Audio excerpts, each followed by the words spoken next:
The hunter stopped his slow, careful stalk through the shadows that bordered the clearing and knelt behind the roots of a fallen pine. It had taken him nearly an hour in the faint light of dawn, moving no faster than a shadow across a sundial, to travel the short distance from the edge of the clearing to the downed tree. Now he would wait patiently, eyes on the deer trail, ears attuned to any change in the forest's rhythm. The clearing stood on the border between the lowland hardwoods, where the deer went to feed, and the highland pines, where they would bed down at midday, and was therefore a good place to hunt. The hunter's skin, hair, and beard were covered in grey wood ash taken from his fire pit that morning. Over the ash he had smeared streaks of black charcoal to break up his outline. By now he knew well how to blend in with the forest. If he did not move at the wrong time, he would appear no more dangerous to his prey than a broken tree stump. He heard the deer just a moment before he saw it emerge from the dark forest and slowly enter the dawn-lit clearing. Just a twig snapping, but the sound spoke to him of the size of the animal that made it.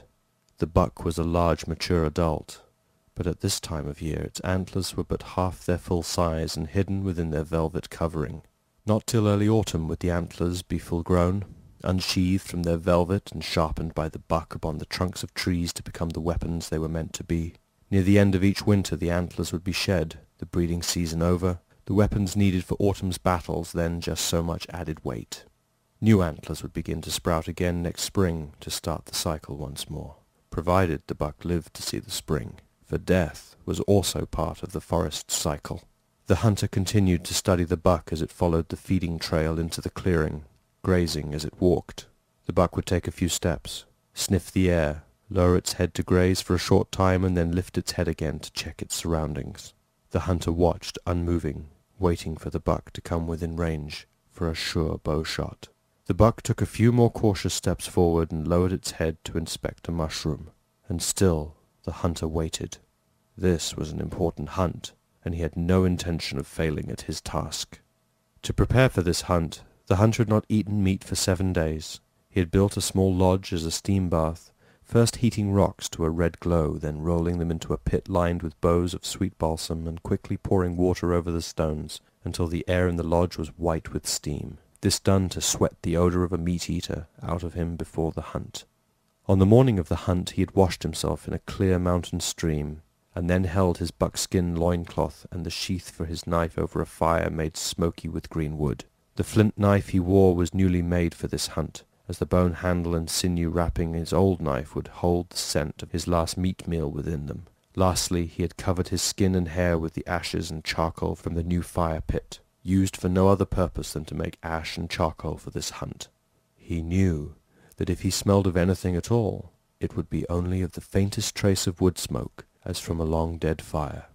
And so the hunter waited behind the downed tree, his bow in hand, an arrow on the string, ready for the draw. The buck's path took it down the trail, and to a point even with the fallen tree that concealed the hunter. The buck lowered its head again to graze upon some tender grass. The hunter drew back his bowstring, taking aim. He was just about to release when the buck jerked its head up and began to sniff the wind, looking back down the trail. The hunter froze, limbs straining against the heavy bow. He had missed a shot once when a deer tense like this one jumped aside at the release of the bowstring, quick enough for the arrow to miss.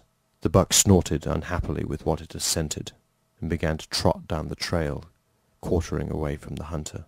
Though he could have made such a shot if he had had to, the hunter wanted a clean broadside through the heart that would ruin little edible meat. He parted his lips just enough to release his breath, and made the bleating sound of a fawn in distress. The buck stopped just long enough to turn and to look back on its trail to see if whatever was attacking the fawn would pose a danger to itself. The hunter willed the fingers of his right hand to relax, and the bowstring leapt forward. The arrow flew across the clearing and struck the deer just behind the foreleg, low in the chest where the heart would be. Despite this, the buck ran, disappearing into the darkness of the forest. The hunter heard it crashing through the underbrush. Then came the sound of a large body falling to the forest floor. The hunter did not move. He would wait now as his father had taught him, making sure that deer was truly down before approaching.